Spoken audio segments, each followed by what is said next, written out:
Virgin coconut oil அப்படின்னு அதை பேர் வச்சு எவ்வளவு பெரிய மருந்து தெரியுமா அது. அந்த கோகனட் ஆயில்ல இருந்து நீங்க உங்களை பெண்களுக்கு தெரிஞ்சிருக்கலாம், குழந்தை வெயிட் பிடிக்கல ரொம்ப சவல பிள்ளையா இருக்கு அப்படின்னா இந்த சவல பிள்ளைக்கு வந்து தேங்காய் எண்ணெய் தான் சுட்டு போடுவாங்க. நவீன மருத்துவர்கிட்ட போனீங்கன்னா நியோநேட்டாலஜிஸ்ட்னு கரு பிறந்த உடனே சீக்கிரம் பிறந்துருச்சு 35 வாரத்துல பிறந்துருச்சுன்னா இன்குபேட்டர்ல வைக்கும் போது குழந்தைக்கு ஒரு டிராப்ஸ் விடுவாங்க. ஒரு நாள் அந்த டிராப்ஸை வாங்கி நான் பார்த்தேன், என்ன போட்டிருக்கான் என்னன்னு கொடுத்தா ட்ரைகிளிசரைட்ஸ் ஃப்ரம் கோகனட் ஆயில். எவ்வளவு தெரியுமா? 20 ml 785 ரூபா.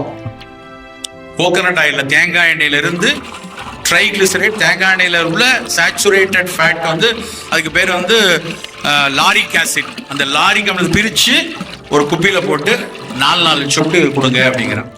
நம்ம தேங்காய் எண்ணெயில கொட்டி கிடக்கு. அப்ப நம்ம வீட்டுல ஒரு பிள்ளை மெலிஞ்சு இருக்கு, அதெல்லாம் மருத்துவத்தை போறது அப்புறம் பார்க்க. முதல்ல இந்த நேந்திரம்பழம் மாவு கஞ்சி, கேழ்வரகு பால் கஞ்சி, இந்த தேங்காய் எண்ணெய் ஒரு 5 சொட்டு விட்டு சாப்பிடுறது. தெற்கத்தி பகுதியில நாஞ்சில் பகுதியில அந்த பக்கம்லாம் பாத்தீங்கன்னா அவியல் செஞ்சா கூட்டு செஞ்சா தேங்காய் எண்ணெய் ஒரு ஸ்பூன் சீசனிங் மாதிரி விடுவாங்க. அதே மாதிரி பருப்புல கூட மேல அந்த எண்ணெயை விட்டு சாப்பிடுவாங்க.